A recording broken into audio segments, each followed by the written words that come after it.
Hi, my name is David Lipsey. I'm the Global Chair of the Henry Stewart Conferences on the Art and Practice of Managing Digital Media.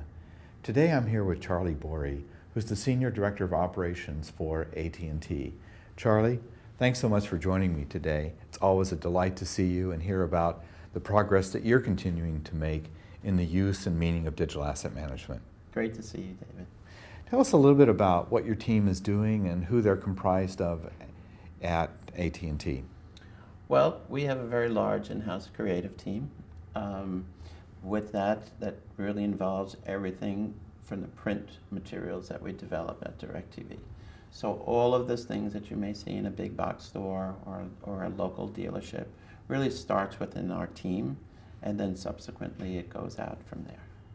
And how has this changed over the years since the word digital asset management first became a part of what your job entailed? Sure. I mean, it was new back then. It was kind of a very new thing and a new platform for everyone.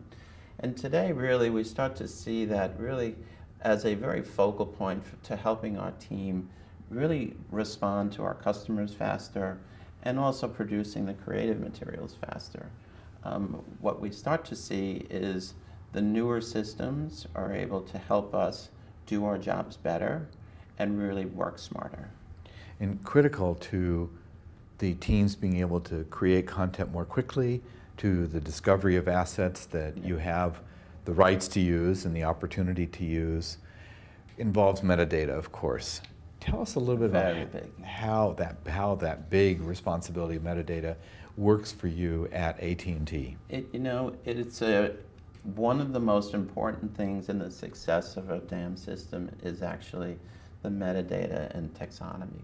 We spent probably over a year in making sure that we understood the user's needs with that, and in addition that we tag things correctly, because ultimately that's what makes the success of your system, because that's really what people search under. And if it's not done correctly, then it doesn't work very well.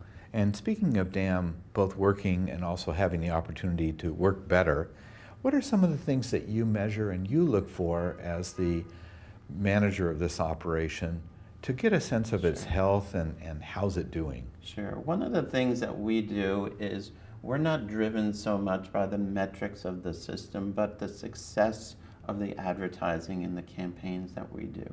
So we work within our businesses, and the better that we can do as far as making sure the creative is on point, the assets are available to the team in a very fast and accurate manner, just helps us speed through the process, and ultimately it lets us get out our needs to market faster.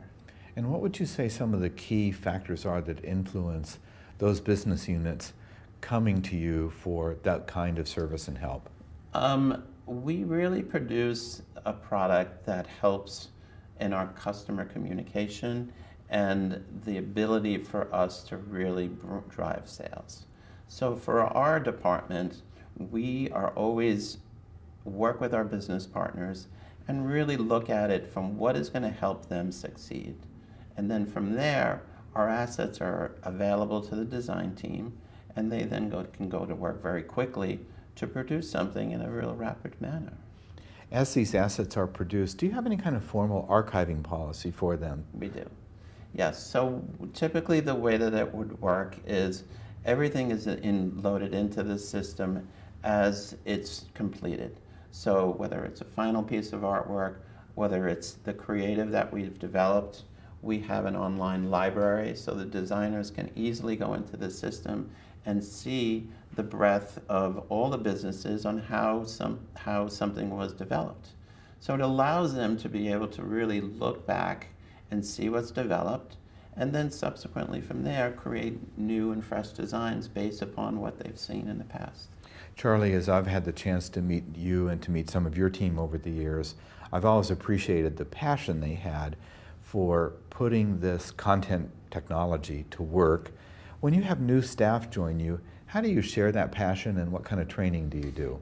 We start out from when we hire somebody, we like to hire people that have a startup mentality, who are not afraid to use new things, who are not afraid to be involved in the process. So For us, it's really not too difficult. They go to the system, they'll use it. It's very user-friendly.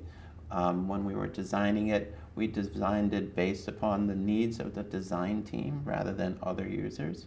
So it's very much intuitive to how their work process is. So they really don't need to learn anything because it's really ingrained in how they do things already. And have you had that same kind of success as the company has grown, which it has tremendously, in finding your support from the business units around the company? Yes. So we have a great deal of support at all levels, from infrastructure to IT, and throughout the enterprise. So for us, we love it because it allows our people to focus on the jobs that they're doing and not really have to worry about if something is working or not. And looking ahead to maintaining that success, what are a couple of the trends that you see in digital asset management that will help AT&T to continue to express its brand in today's diverse market? For us, it's all about the seamless integration of our brand. It's all about us being able to use things across multiple platforms. It's a very important thing that our design team has the availability to get the assets when they need it, so whether they're in the office or not. So the keys to us is really be able to be very flexible, meet the customer's demand, and essentially produce the best product that we can. Well, as you continue to explore the meanings of that, I look forward to hearing the updates. Thanks for joining us today. Thanks, David.